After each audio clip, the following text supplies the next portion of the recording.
Professional wrestling is unlike any other sport because not only does it require you to be a world-class athlete, it also requires you to be a professional pretender. The WWE and adjacent organizations are essentially an action-packed reality TV show, with scripted monologues, pre-planned match results, and wrestlers acting as larger-than-life heroes or ruthless supervillains. Terry Jean Bollea played the character of Hulk Hogan, an all-American gladiator who could destroy any man, no matter how big or strong. To say he was a superstar is an understatement. For the better part of a decade, he was the face of the entire industry. Now, being a celebrity is already going to create ego problems. It's hard to remain humble and honest when people treat you as larger than life. But with Hogan, it goes a step further. Most method actors work on a role for a few years maximum, and then they are able to go back to real life or transition to a new film role. But Hulk Hogan has played the same exact character for 35 years. Every match he wrestled to every word he spoke was a carefully crafted novel from a team of writers shaping the public's perception. The character of Hulk Hogan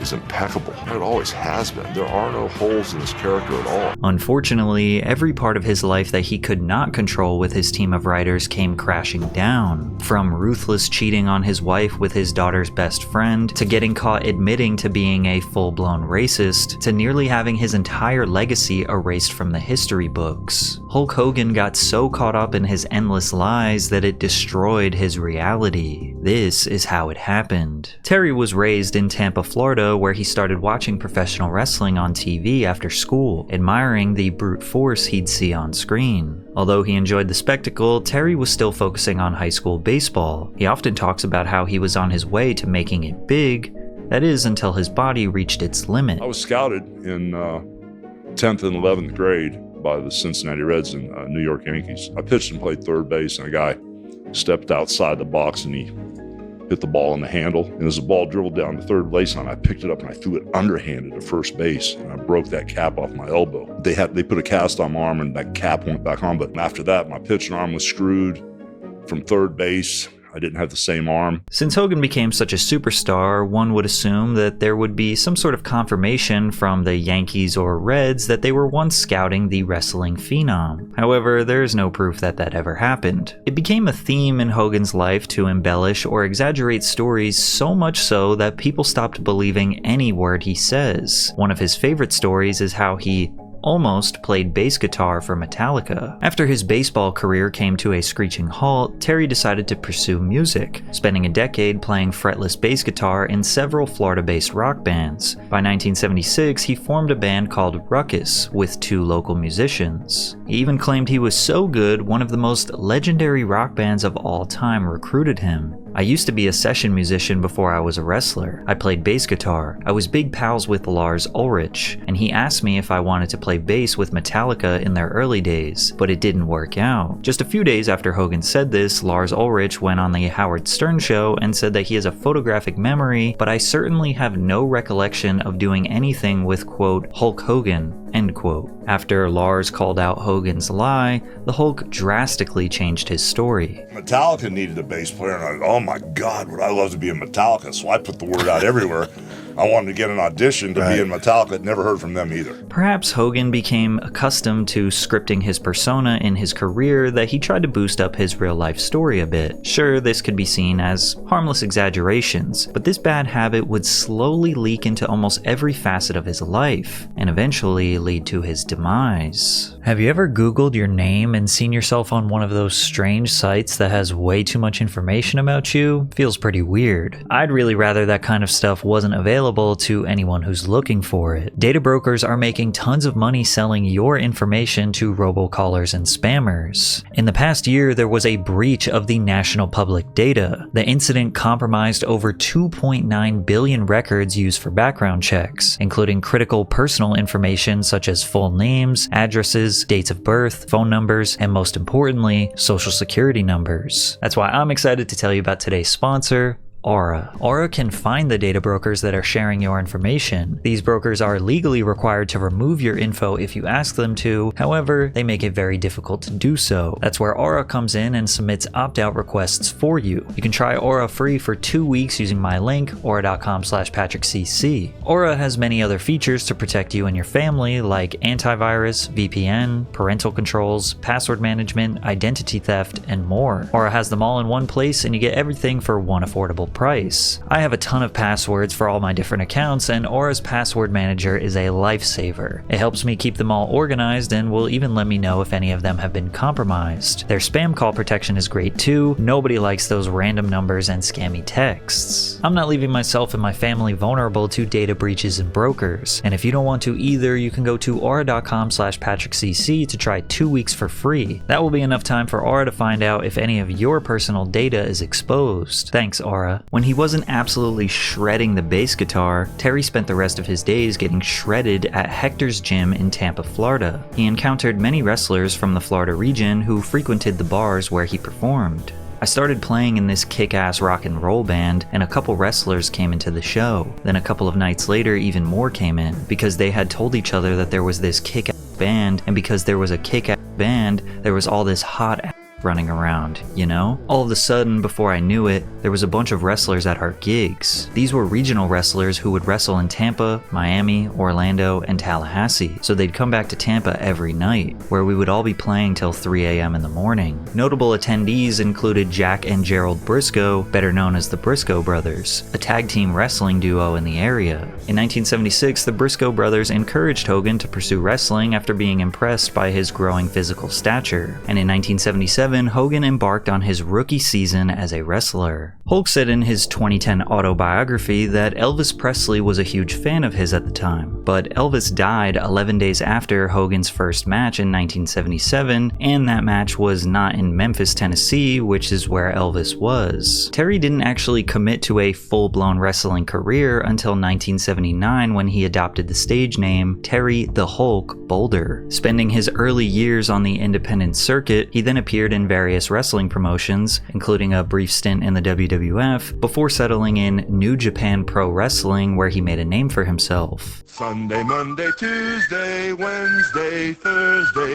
Thursday, Friday, Saturday, Sunday comes again. 毎日 Sunday, 毎 Monday, 日 Tuesday, 日 Wednesday, 立の細長 Thursday, な Thursday, 静 Friday, か Saturday, サラサラ Sunday comes again. 綺麗な空気 And while Hogan was growing his brand in East Asia, he claimed in his autobiography, My Life Outside the Ring, that his work in the region allowed him to wrestle 400 days per year. If I say I wrestled 400 days a year, it's no exaggeration. My years were actually longer than 365 days. There were times when I'd fly back and forth to Japan twice a week just to wrestle. Now, it was nothing to wrestle in Madison Square Garden one day, then fly all the way to the Egg Dome in Tokyo the same day, because you'd gain 14 hours and then fly back to the West Coast and so on. So I could wrestle in Japan today and then fly back across the international date line and land in another town yesterday. I was constantly adding days to my years. Now, there are no records of Hogan wrestling in Madison Square Garden one day and then the Egg Dome the day after. Now, it's unclear if Hogan was serious or just trying to make a silly exaggeration, but his wrestling 400 days per year has become a meme to poke fun at his relentless lies. Regardless, it's safe to say that Hogan was a huge star in the wrestling world. At the time, the United States had defined territories that different wrestling federations controlled. Hogan was one of the few who wrestled in basically every territory. He was able to help draw new interest locally and sell tickets since he was a national star. He said in his autobiography that he was the first wrestler to walk out to the ring to music, revolutionizing the sport. But Sergeant Slaughter, Chris Colt, Mildred Burke, and wrestlers from the 50s and 60s had entrance music. However, major changes were on the horizon. Vince McMahon bought the WWF from his father, the territory that controlled the northeast sector of the US. Vince was planning an all-out takeover of the entire industry. His vision was to sign the best and most popular wrestlers exclusively to the WWF, so they could not wrestle in any other promotion but his own. Although this is extremely common today, back then it was seen as a merciless business practice intended to dismantle the wrestling industry and create one giant monopoly. And as we all know,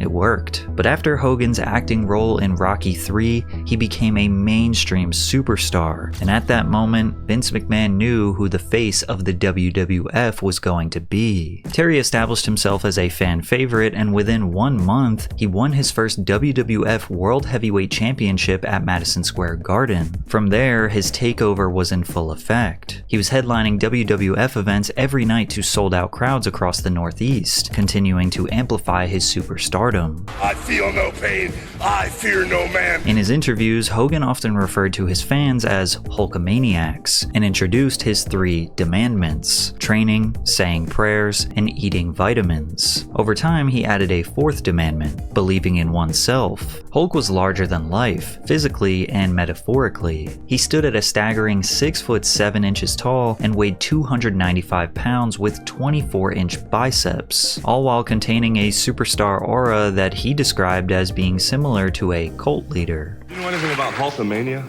Hulkamania? Hulkamania. If you want me to.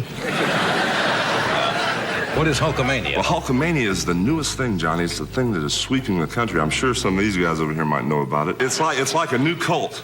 And it's like follow the leader. Everybody does what the Hulkster does.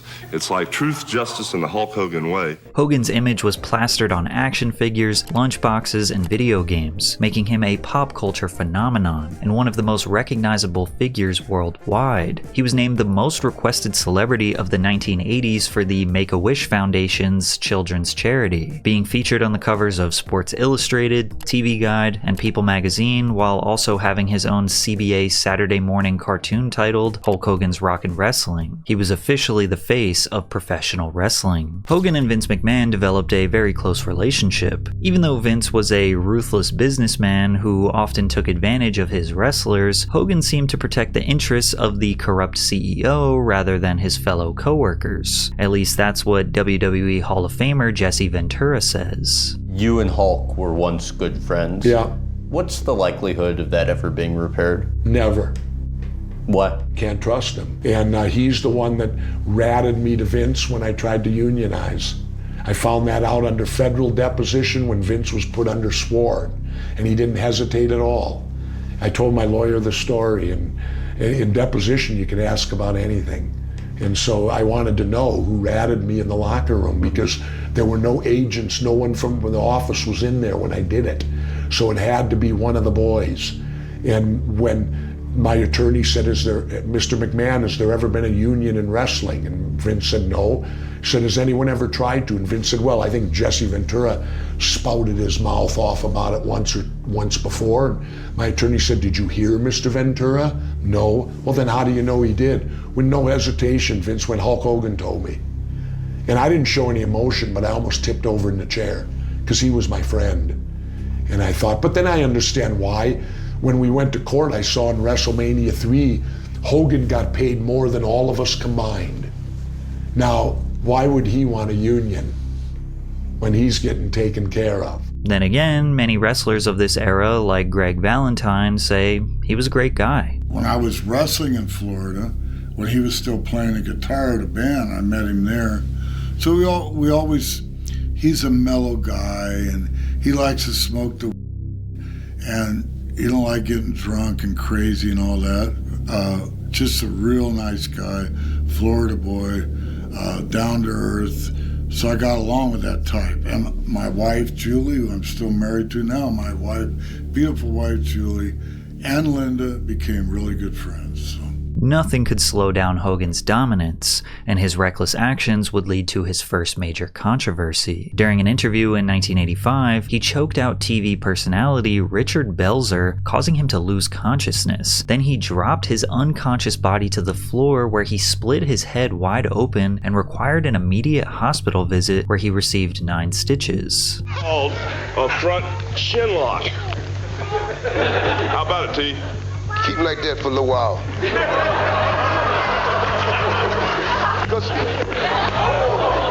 Hogan must have forgotten that he wasn't in a scripted wrestling match. Putting a man half his size in a chokehold was incredibly dangerous, and it's surprising he only needed a few stitches. Belzer ultimately sued Hogan and they settled out of court, but the incident arguably just made Hogan seem more lethal, adding to his brand of being an unstoppable warrior. Then something extremely rare happened. Hogan lost a match. He lost the WWF World Heavyweight Championship to Andre the Giant. At this point, it was only the second time he ever lost. Even though technically he didn't get legally pinned, the referee just wasn't paying attention to him lifting his shoulder. Plus, this was, of course, pre-planned to make Hogan look like the underdog for their match at WrestleMania 3, where Terry wrote the entire script for the match himself. In WrestleMania 3 at the Pontiac Silverdome, did you call it or did he call it? I wrote it all down on a piece of paper for Vince, and Vince gave it to him.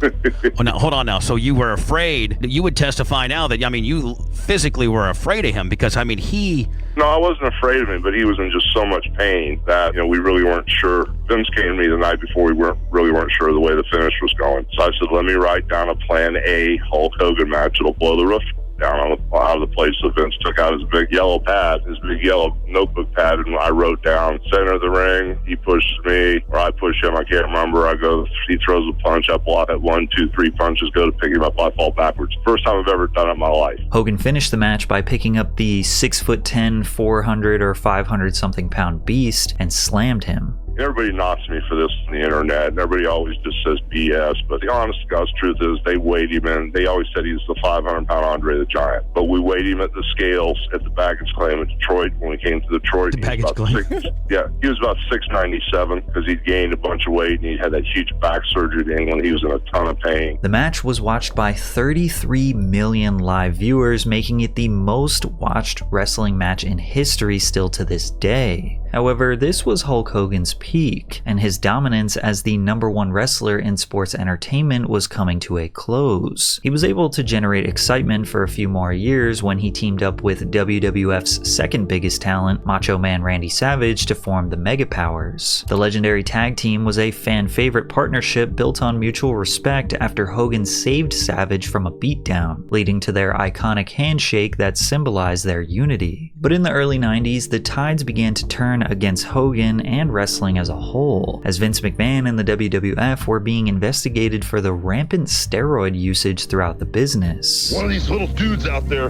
that's been training, saying his prayers, and eating his vitamins, someday he's gonna knock me off. He is the king of the ring, but many former wrestlers say it wasn't prayers and vitamins that made Hulk Hogan a giant in the eyes of kids. I myself personally have injected Hulk Hogan with anabolic steroids. Did the biggest star in pro wrestling get to the top by using dangerous drugs? Although wrestling is scripted, to say that it's fake is definitely disrespectful. It's no secret that wrestlers regularly face extreme physical demands, enduring injuries and chronic pain due to the rigorous nature of their back-breaking profession. The combination of intense training, frequent matches, and the expectation to maintain peak performance levels, it leaves little time for proper recovery, and as a result, illicit substances are sometimes misused as a quick solution to manage pain, allowing athletes to continue competing. Not to mention the aesthetic benefits. The bigger, stronger, and more muscular you looked, the more potential you had to become a star. The number of pills that were being handed out at the WWE at the time was mind-boggling. Following the increasingly thorough coverage of adverse effects, steroids were prohibited in the United States after the passing of the Anabolic Control Act of 1990, meaning trafficking steroids is handled similarly to trafficking cocaine or LSD. As the act went into full effect, the athletic industry as a whole was being viewed through a different lens, because performance-enhancing drugs took away from the fairness of the game. But wrestling is an interesting point of contention because the matches were scripted and pre-planned. Therefore, it's kind of impossible to have an unfair competitive edge. There was a doctor that would meet us in Hershey Park, and he walked in with 6 or 7 suitcases full of pills and steroids. That was a big foul up because you could go in there and ask him for Valium Valium, Halcyon, steroids, pain pills, whatever your heart desired. And that alleged doctor was George T. Zahorian, who got a job as a ringside doctor for the WWF in 1984. 5 years later, the FBI started quietly investigating the doctor's questionable business practices. The feds subpoenaed Zahorian's FedEx records, uncovering regular shipments to Vince McMahon, Hulk Hogan, Roddy Piper, and other wrestlers on Vince's payroll. And this was enough evidence to indict Zahorian on 15 counts of distributing controlled substances. All of a sudden there would be a line that would form to see Dr. Zahorian. Well, after a while, it was known by everyone what was going on. That's all these guys were getting their stuff. They lined up. Absolutely lined up. To get steroids. Yeah, sure. Hulk Hogan, Rowdy Roddy Piper, Rick the Model Martel, Dangerous Dan Spivey, and Flyin' Brian Blair were all subpoenaed to testify at the trial. They all appeared, except for Hogan, who was excused, even though Dr. Zahorian stated that he had known and successfully treated him for a serious steroid abuse problem. Hogan went to the media to set the record straight that he has used steroids, but never abused them. So basically, I was insulted when basically the inferences or the speculation said, well, all you gotta do is take a pill or take a shot in the butt every day to get to look like Hulk Hogan. And basically, I've trained 20 years. I'm 38, 37. I'll be 38 in a couple months. Oh, my God, why did I say that? But I've trained 20 years, 2 hours a day to look like I do. But the things that I am not is I'm not a steroid abuser, and I do not use steroids. But there's a situation where steroids, Hulk Hogan, and my private physicians have something all in common, and these are the situations. When I first won the world title in '83, I was wrestling almost 300 days a year. And on 2 or 3 different occasions, I got hurt in the ring. I had to make a decision of going into surgery, have my back, my deltoid, and my bicep cut and reattached with staples, or do the sports therapy route. And if I was to get cut on with a knife and all this type of thing, basically I'd be in a sling, and a year later, well, we don't know what's going to happen to your career. And at that time, I didn't have any money. So basically, I made the right decision. And that sports therapy involved prescription drugs by my physician that I trusted, legal prescription drugs. And those involved basic anti-inflammatories and a synthetic male hormone, which is a form of a steroid. Right. And on 3 different occasions, I had the same type muscle injuries. That is the extent of Hulk Hogan's steroid use. His story seems believable, but his stuttering and pattern of lying about small details in his life made people think that this was just another tale. And they were right, because in 1994, he testified in court detailing nearly 14 years of steroid abuse. Mr. Balea said that steroid use was fairly common among wrestlers. He said he would call Mr. McMahon's executive secretary and ask her to place an order for me with Dr. Zahorian, but he believed it was legal because he had a prescription for it. Zahorian was ultimately found guilty for providing steroids to countless athletes, but Vince McMahon was acquitted of these charges because they didn't have enough evidence to prove that he was involved in these transactions or that he was forcing wrestlers to take steroids. Maven, who was an active WWE wrestler from 2001 to 2005, said that steroid use in the company did not change after this trial. What percentage of the wrestlers do you think were taking steroids during this time? 100%? No, not 100. I'd say it was probably, 85 or 90. Easy. Right. They're not drug testing because it's not an actual sport. No, they drug tested us. They drug tested you? Absolutely. Really? Here's how it happened. I still remember getting called into the office and pulling up a piece of paper and going, Maven, you popped positive on Winstrol, Deca, a little bit of marijuana, and some painkillers. Don't let it become a habit. That was that. And out the door I went. Yeah. Okay. It's a different world. So they knew about it, they just didn't care.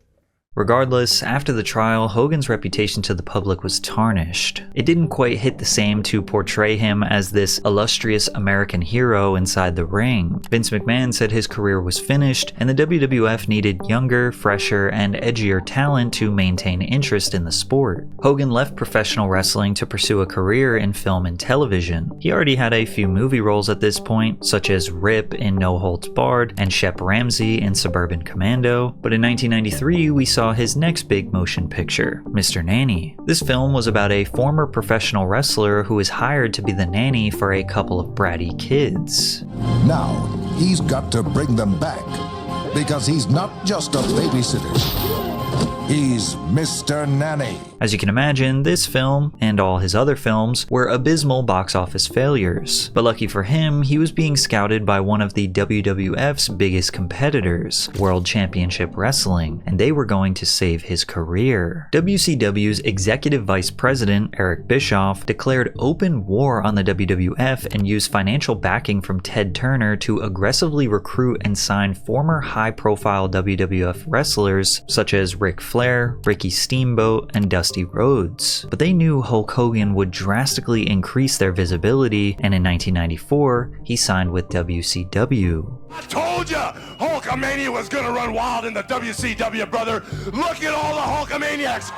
Bischoff offered Hogan total creative control over his character, in addition to a multi-year, multi-million-dollar contract at a time where just a few of the top wrestlers were maybe receiving around $1 million a year. Giving this much power to Hogan would eventually be the demise of the brand. While Hogan has denied ever using his creative control in the WCW, former employees have claimed otherwise. Apparently, at the Bash at the Beach match in 1994, legendary wrestling writer Vince Russo wrote that Hogan was going to lose his match to Ric Flair, to which Hogan initially agreed with, but then allegedly changed his mind at the last minute. Hogan's attorney sent a fax to WCW's office after the closing hours on Friday. The pay-per-view is Sunday. Sends the fax to the office after closing hours stating Hulk Hogan was going to play his creative control card and was not going to do what was written. Friday after the office closes and everybody is on their way to the Bash at the Beach, so nobody saw this fax prior to the show.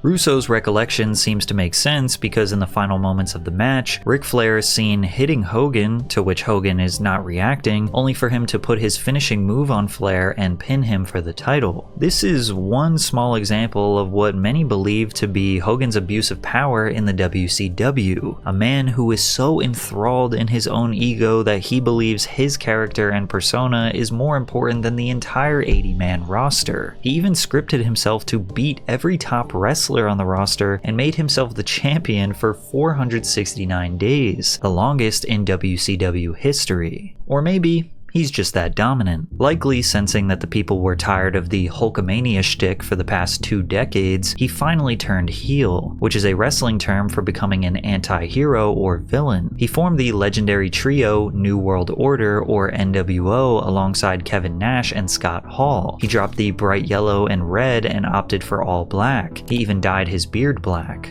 NWO was a drastic change not just for Hogan, but all of wrestling. The gritty anti-establishment and gang-like persona brought attitude to wrestling, removing the glitz and glam of the heroic athletes of the 80s. They were selling millions of dollars in merchandise and genuinely stealing viewership from the WWF. Hogan's vision for NWO nearly put WCW in the #1 spot, but then, many believe Hogan drove it into the ground. Everything that has a meteoric rise needs to fall, whether it be in the real world or scripted television. But Hogan did not want the NWO to fall, and many have accused him of never passing the torch. He seemingly never wanted to let anyone beat him, which does add up considering he only has 14 clean losses in his entire wrestling career. Instead of scripting the downfall of NWO when it got stale, they did the opposite. They expanded, making the once tight-knit anti-establishment crew seem like a bloated club that anyone could join. Then they relentlessly pursued this confusing storyline where there was a division within NWO where Hogan was the leader of NWO Hollywood and Kevin Nash was the head of NWO Wolfpack. And then the entirety of WCW storylines were centered around this uninteresting internal battle of a gang. Many speculate that it was all just Hogan trying to keep the entirety of WCW around his brand. And to make it worse for them, the WWF developed some of the most electrifying and entertaining characters and storylines in the late 90s with legends like Stone Cold Steve Austin, The Rock, The Undertaker, and many more. But the WCW's credibility was permanently damaged after the infamous incident called the Finger of Doom. They heavily marketed and hyped up the incredible battle of Hogan versus Nash for the World Heavyweight title. Two anti-heroes who created a movement and now were fighting to decide who gets control of the whole thing. The match began and Hogan gave a light poke to Nash's chest, then he pinned him, and they get up and hug.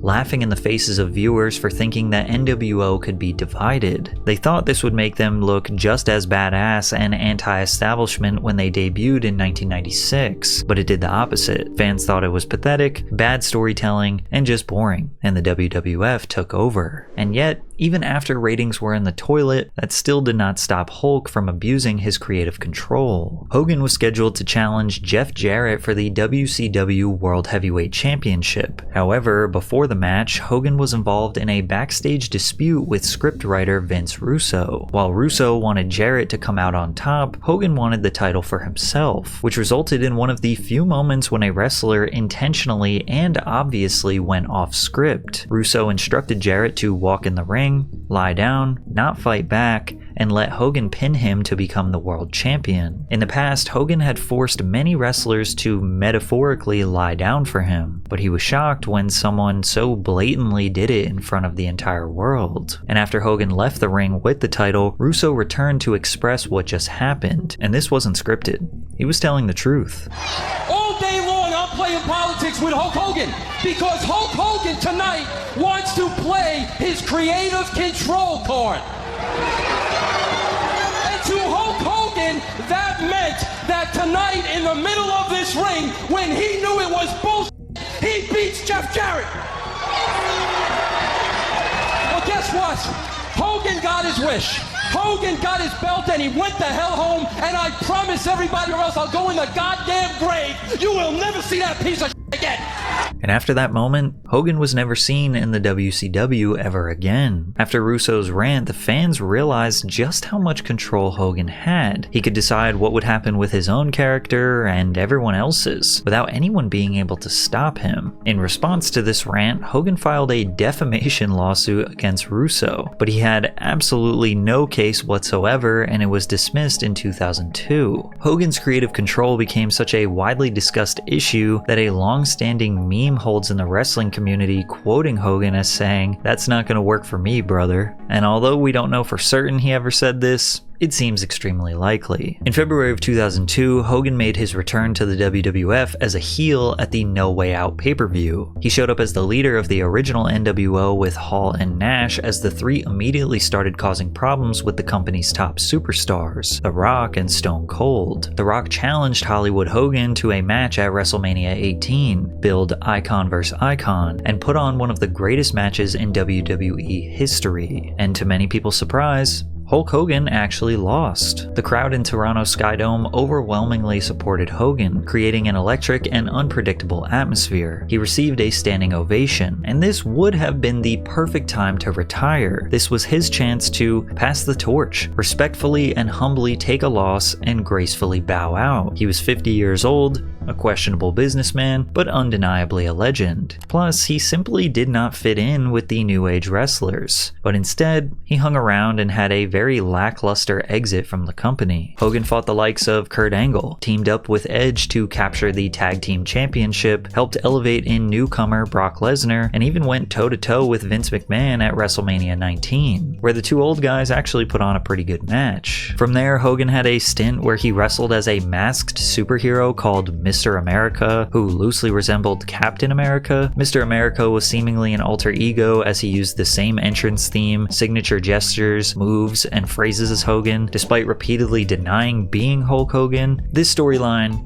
was terrible. During his last appearance on SmackDown, Mr. America unmasked to show the fans he was indeed Hogan, putting his finger on his lips and telling the fans to keep quiet, as if they didn't already know. It was later revealed that Hogan was just unhappy with his salary at the time and quit. But while Hogan's wrestling career was starting to slow down, the buzz surrounding his personal life was just picking up. His first major success outside of wrestling came in 2005 with the launch of his VH1 reality TV show, Hogan Knows Best, which, can we all acknowledge that the name of this show couldn't be any more obviously made up by Terry himself? Although the early 2000s were famous for giving every random celebrity or family their own TV show, there were a few diamonds in the rough. enough. Considering Hogan Knows Best ran for 4 seasons, also producing a 2-season spin-off for his daughter called Brooke Knows Best, it's safe to say that the fans liked it. It's also safe to say that this show led to the destruction of Hogan's family. Perhaps Terry needed to exist in a scripted environment since he spent the last 30 years working with Vince McMahon and teams of writers controlling his words and outcomes. Reality TV operates the same exact way, where their daily lives and conversations are portrayed as this found footage, caught on camera type reality, when it's all producers coming up with storylines and feeding people information to create drama and interest. His kids are portrayed as lazy and incompetent, very stereotypical rich kids living the high life with their dad's millions. His daughter, Brooke, is an aspiring singer and songwriter, trying to capitalize on the blonde bombshell aesthetic pioneered by Britney Spears. Unfortunately, she just made horrible music, so it didn't really work out. His son, Nick, seems to be in the process of discovering who he is, what he's interested in, and what type of career he wants to pursue. Tragically, one night in 2007, just 16 days after his 4th speeding ticket in 11 months, the 17-year-old was street racing in his Toyota Supra at top speeds before fishtailing and crashing into a tree. Nick's passenger, 22-year-old John Graziano, suffered severe brain damage that has left him permanently unable to speak, walk, or eat. While Hogan called his son in jail, the conversation was recorded, as all of them are. Transcripts of the conversation were revealed that many interpret as Hogan blaming the victim for this situation. Well, I don't know what type of person John was, what he did to get himself in this situation. I know he was pretty aggressive and used to yell at people and used to do stuff, but for some reason, man, God laid some heavy stuff on that kid, man. I don't know what he was into. In Hogan Knows Best's final season, they display the beginning of what would ultimately be the destruction of Terry and Linda's marriage. I can't live like this, Terry. Every day, it's drama. It's just ridiculous. In case you can't tell, I've had it, okay? Linda has verbally suggested maybe we should just be divorced. So the words were spoken? Yeah. It's just to the point where we cannot keep doing this. I really don't care, because I sure as hell am not going to live like this anymore with you. Terry, I just have one last thing to say to you. I hope this is the last thing I ever have to say to you. Is that I hope you realize now what you walked out on. And you know what? I hope this is just the beginning of your misery. And to no surprise, they did end up getting a divorce after the show concluded. Hogan's darkest year was in 2007, when he wasn't wrestling or shooting his reality TV show. It's almost like the moment his every move wasn't being scripted or choreographed, he collapsed. The final nail in the coffin was when Linda discovered that Terry cheated on her with their daughter's best friend, Christian Plant. My relationship with Terry began at a time when Terry and Linda privately knew their marriage was ending, she told the tabloid. She had left him already, although no official papers had been filed. Christian tried to apologize to Brooke as she felt immense guilt. In a MySpace post, Brooke responded, "When your best friend and one of your closest family members that you have loved unconditionally since your first day on this earth betray you together, you could maybe find it in yourself to forgive one day, but you will never forget the hurt they caused you." As if it couldn't get any weirder, Linda, Hogan's ex-wife, started dating her son's 19-year-old friend, Charlie Hill, and ended up marrying him. While Hogan may have felt his worst days were behind him, and he could finally focus on repairing the mistakes and lies he told to his family and friends, it would all come back to haunt him again in 2012 when a tape between Hogan and Heather Clem surfaced online. In October 2012, Gawker, a celebrity blog site, released a short clip of the encounter. The site claimed they received the tape from an anonymous source who wanted no payment nor credit. Their only request was that we watch it. Hogan later told NBC's Today Show that the tape happened during a low point in his failing marriage to Linda Hogan. The tape was filmed in 2006, but Linda filed for divorce the following year. Things were bottomed out completely, Hogan said. "I was with some friends, and I made a wrong choice, and now all of a sudden it surfaces, over 6 years later, and it's just appalling." While most people saw this as another reflection of Hogan's bad character, it was a little deeper than what we saw on the surface. The tape was filmed in 2006 around the final taping of Hogan Knows Best. He was living at his friend Bubba's house on the brink of divorce and dealing with the darkest moment of his life. People don't realize is that my best friend, Hulk Hogan, lived with me at his lowest point of his life in 2007. He was suicidal. I had to take a gun away from him at one time. He was going to kill himself. And we were coming home from the dollhouse one night. My wife and I had a semi-open relation. I mean, I wouldn't say we were necessarily in the lifestyle, but, I'm not a jealous guy. I've become calloused. So my best friend, my wife, is not that big a deal to me. And so... You guys were married? You guys were together? Yeah, we were married. And so we're driving home from the dollhouse, and my wife calls me, and Hogan's down. He's going through the worst divorce ever. And I just told her, I said, hey, Heather, have a little sexy outfit on and take care of my boy when we get home. And it was pretty much that simple. Bubba claims that the tape was left on his work desk, an employee stole it and tried to extort Hogan for $1 million before ultimately leaking it to Gawker. But there isn't really much evidence to back this story, and it seemed like it could have been Bubba and Clem trying to set up their friend. As we know, this was the second time Hogan got caught cheating on his wife, so while nobody was claiming that he is a saint, most people agreed that leaking his tape was a violation of his privacy, which is why on October 15th, 2012, Hogan filed a lawsuit against Bubba and Heather Clem for invading his privacy, having recorded the encounter without his knowledge. Do you have any idea before the sexual encounter happened that it was going to be filmed?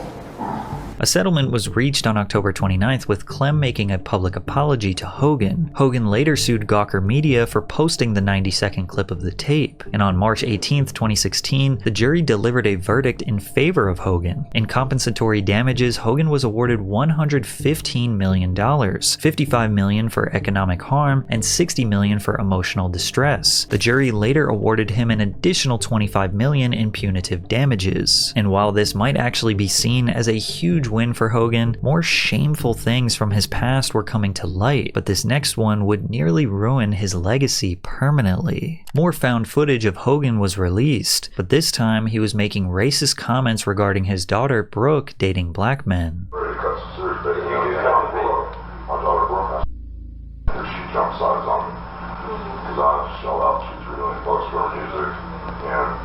I've been trying to help her, and I've done everything fucking with him day and night on the radio like a jackass, and he's working with me to make it work. He goes, I really shouldn't call every day and do the shit I do.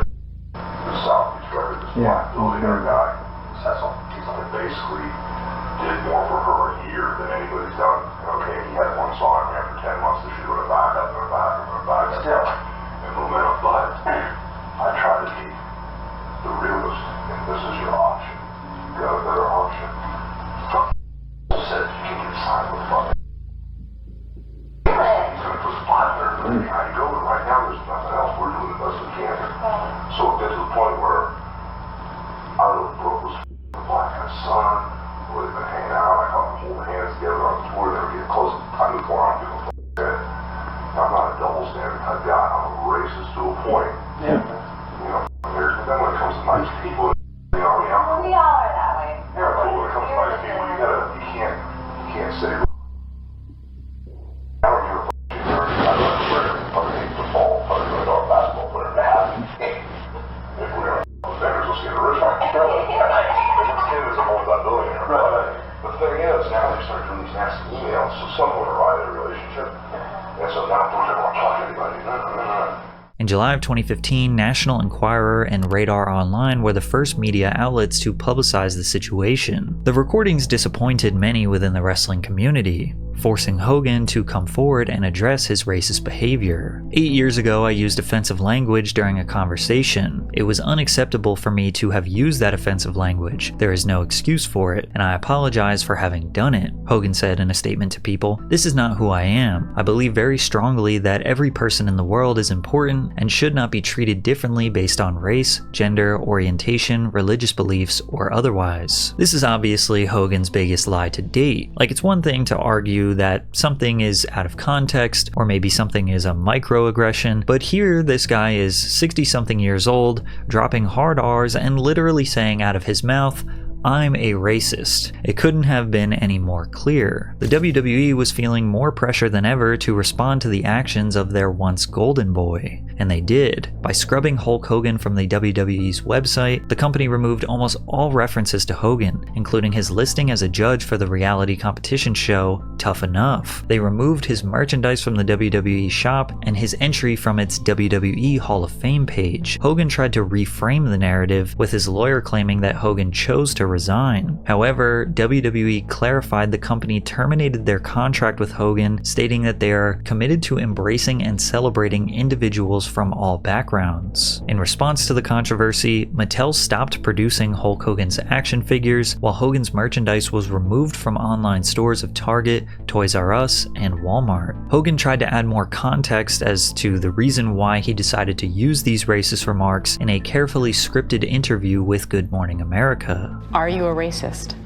No, I'm not. I'm not a racist. I never should have said what I said. It was wrong. I'm embarrassed by it.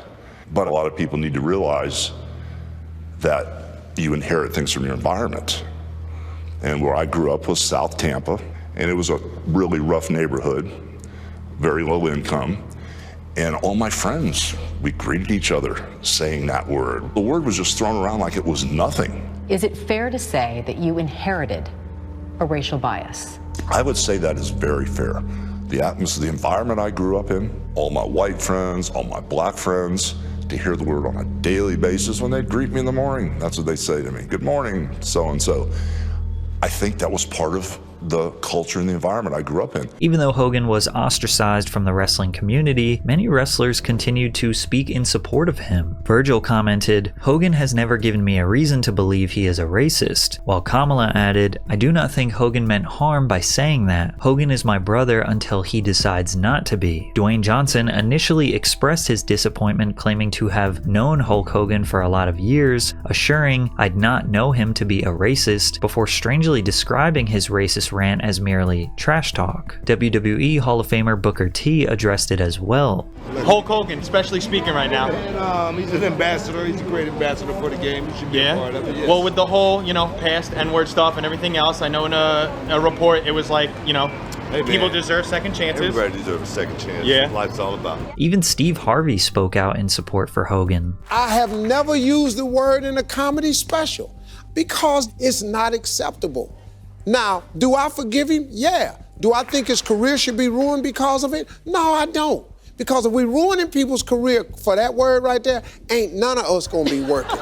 Although wrestling fans were entirely fed up with Hogan's nonsense, it seemed like his celebrity friends and wrestling peers respected him enough to defend him publicly. On July 15th, 2018, Hogan was reinstated into the WWE Hall of Fame. He made his on-screen return 4 months later as the host of WWE's Crown Jewel pay-per-view event. In the following months, Hogan continued appearing on TV and would be inducted into the Hall of Fame a second time as a member of NWO, along with stablemates Kevin Nash, Scott Hall, and Sean Waltman. Now reaching 70 years old, it seems like Hogan is finally living the retired life, spending most of his days in Clearwater Beach, Florida with his new wife and focusing on new entrepreneurial endeavors like his Hogan's Hangout Bar and Grill and promoting his Real American Beer. There is no doubt that Hulk Hogan transformed wrestling. He is an icon who helped grow the sport to a level that was unimaginable, which has paved the way for many careers after him. And while most wrestlers are willing to compromise their creative vision or sacrifice the good of their character for the good of others, it seemed like Hogan could never do that. He wanted to remain the all-American hero, the #1 wrestler for as long as possible. However, you could argue that him refusing to get put over is what maintained his legacy. Think of all the guys who just let the writers determine their future, never let them fulfill their true potential,